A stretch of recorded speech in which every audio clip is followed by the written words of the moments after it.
So in the journey of entrepreneurship, there is another important factor called growth, because entrepreneurship is growth. If your business is not growing, you will not enjoy the scale of the business. First, how do you grow? Second, how do you deal with the growth? You grow by doing your dharma. You grow by servicing your customers, by helping your customers grow. In that, once you start growing, you start hiring more people.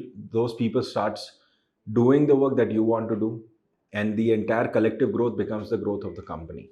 When you're growing, spirituality, meditation helps you in staying focused, helps you in staying in the balance in the middle, because when you're growing, you starts to get other distractions like getting distracted by PR, getting distracted by interviews, getting distracted by parties.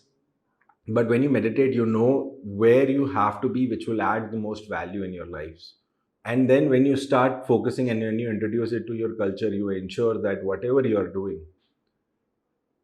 doing as a collective self, you're growing as a collective self, and you're ensuring that the growth doesn't get to your head, and it keeps you in the balance, because you know that there is a spiritual principle called law of impermanence, that nothing is permanent.